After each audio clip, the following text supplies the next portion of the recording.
Hello everyone and welcome back to my channel. I'm Betty and I'm so happy you're joining me today. Before we dive into today's important topic, please take a moment to hit that subscribe button, give this video a thumbs up and comment below telling me where you're watching from. I love connecting with all of you from around the world, so now let's begin. You know that feeling when you wake up in the morning, and instead of feeling refreshed, your neck is stiff, your back aches, and you're just exhausted? Like you barely slept at all? And then, throughout the day, you're dragging yourself around, relying on coffee or naps just to keep going? Well, what if I told you that the way you're sleeping could be silently stealing your energy, and even putting your health at risk? That's right. There's one sleep position, in particular, that doctors warn is especially dangerous for seniors. It can lead to everything from chronic pain, to breathing problems, and even increase your risk of stroke. And chances are, you might be sleeping this way right now without even realizing it. So today, we're going to talk about the deadly sleep position that's choking seniors in their sleep, and more importantly, how to fix it tonight so you can wake up feeling stronger, more rested, and ready to take on the day. Now, before we get into the right way to sleep, let's talk about the wrong way, the position you should avoid at all costs. The worst sleep position for seniors, and why it's so dangerous. If you're like most people, you probably sleep in one of three ways: on your back, on your side, or on your stomach. And while all of these have pros and cons, there's one that's by far the worst for seniors, especially if you deal with pain, breathing issues, or poor circulation. Can you guess which one it is? It's sleeping on your stomach. Now, I know, some of you might be thinking, but I've slept on my stomach my whole life. It's the only way I can get comfortable. And I get it. For some people, it feels cozy at first. But here's the problem. When you sleep on your stomach, your neck is twisted to the side for hours. That puts massive strain on your spine, leading to neck pain, shoulder stiffness, and even pinched nerves. Over time, this can make everyday movements, like turning your head to check your blind spot while driving, agonizing. But that's not even the scariest part. When you lie face down, your chest is pressed into the mattress, which restricts your breathing. For seniors, especially those with sleep apnea or weak lung function, this can lead to dangerously low oxygen levels at night. And over time, poor oxygen flow can contribute to memory problems, heart strain, and even increase your risk of stroke. So if you've been waking up with headaches, feeling groggy no matter how long you sleep, or noticing your blood pressure creeping up, your sleep position could be a hidden culprit. The side sleeping mistake, that's just as bad. Now, some of you might be thinking, okay, I don't sleep on my stomach, I'm a side sleeper. So I'm safe, right? Well, not necessarily. Because while side sleeping is better than stomach sleeping, there's a common mistake seniors make that can be just as harmful. And that's sleeping in the fetal position, all curled up with your knees pulled to your chest. Here's why that's a problem. When you tuck your body into a tight ball, you're putting pressure on your joints and compressing your lungs. Over time, this can worsen arthritis pain, reduce oxygen intake, and even contribute to acid reflux. So what's the right way to sleep? We'll get into that, along with simple fixes you can try tonight, in just a moment. But first, let's talk about one more dangerous sleep habit that could be making your pain worse. So now that we've talked about the dangerous sleep positions, stomach sleeping and the fetal position, let's focus on what you should be doing instead. Because the truth is, the way you sleep doesn't just affect how you feel in the morning, it can actually change the course of your health over time. The best sleep position for seniors, back or side? If you asked most doctors, they'd tell you that sleeping on your back is the gold standard. And for good reason. It keeps your spine in a neutral position, reduces pressure on your joints, and allows for the best airflow. But I know what some of you are thinking: I can't sleep on my back. It feels unnatural, or I start snoring. And you're not wrong. For some people, especially those with sleep apnea or chronic back pain, back sleeping can be uncomfortable at first. But here's the trick, it's all about support. If you're going to sleep on your back, you need a pillow that cradles your neck, not one that's too thick and juts your head forward. Try a memory foam pillow with a slight curve to support the natural arch of your neck. And if you struggle with lower back pain, place a small pillow under your knees. This takes pressure off your spine and can make a huge difference in comfort. Now, if you really can't do back sleeping, side sleeping is the next best option, but only if you do it correctly. How to side sleep the right way. The biggest mistake side sleepers make? Letting their top shoulder collapse forward into a hunched position. This strains your rotator cuff, compresses your lungs, and can even pinch nerves over time.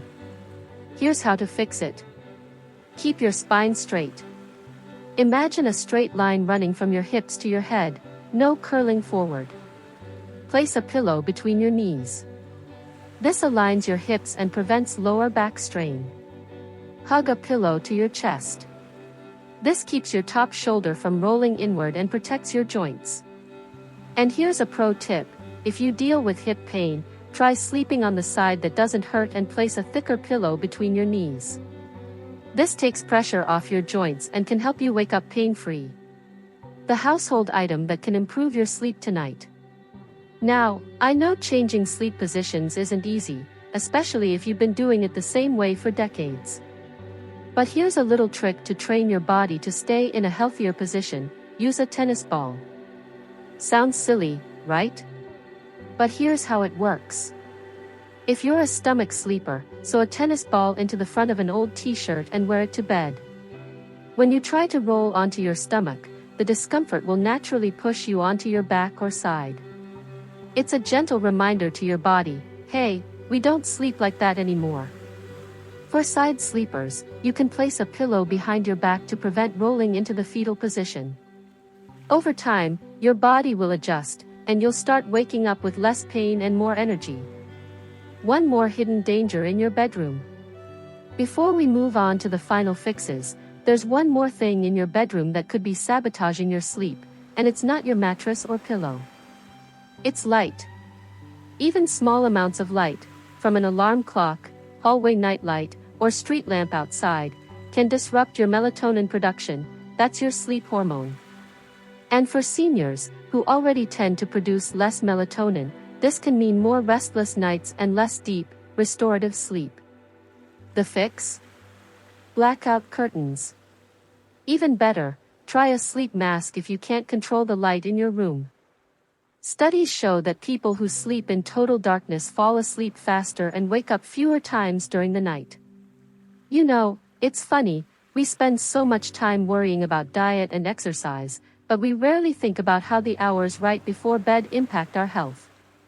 What you eat, what you do, even what you think about in those last 60 minutes before sleep can mean the difference between waking up refreshed, or feeling like you barely slept at all.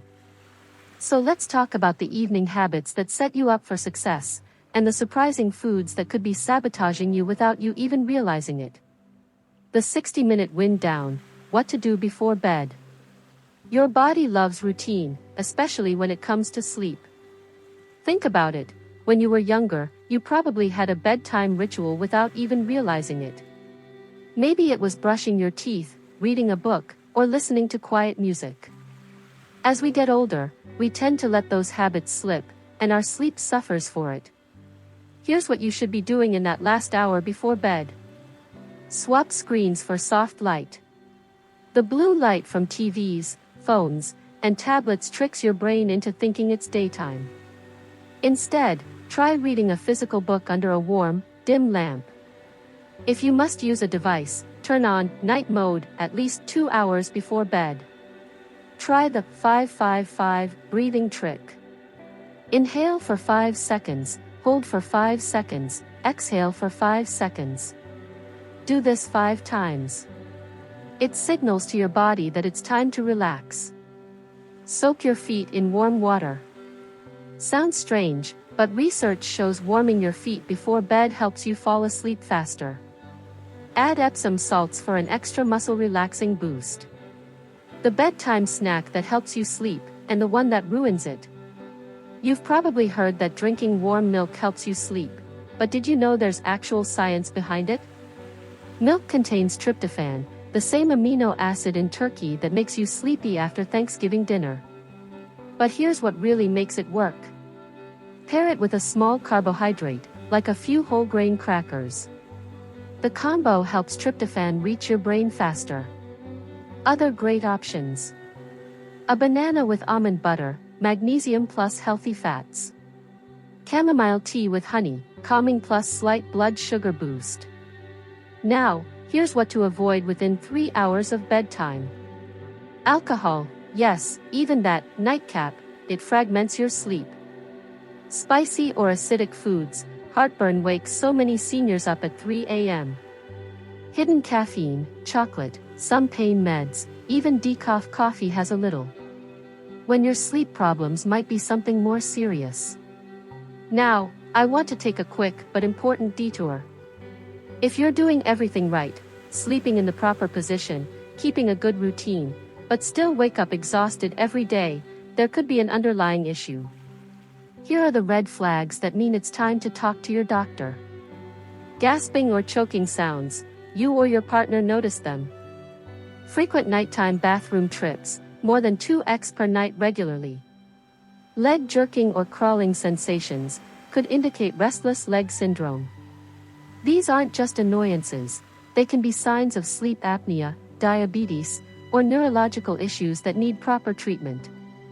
The good news? Once identified, most are very manageable. Let's recap what we've covered. Stop stomach sleeping, it strains your neck and restricts breathing. Optimize side sleeping with knee and chest pillows. Try the tennis ball trick if you keep rolling into bad positions. Create a 60-minute wind down routine, no screens, try 5-5-5 breathing.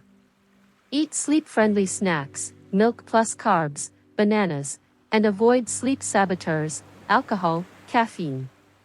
Remember, you don't have to change everything overnight. Start with one adjustment, maybe just adding a pillow between your knees, and build from there. Now I'd love to hear from you. Have you noticed certain sleep positions that make your pain better or worse? What's your go-to trick for falling asleep? Share in the comments below, your tip might help another viewer. If this video helped you, do me a favor, hit that like button, and subscribe if you haven't already. We put out new videos every week to help you live stronger, sleep better, and feel your best at any age. And remember, small changes lead to big results. Here's to waking up tomorrow feeling more rested than you have in years. Sweet dreams, and I'll see you in the next video.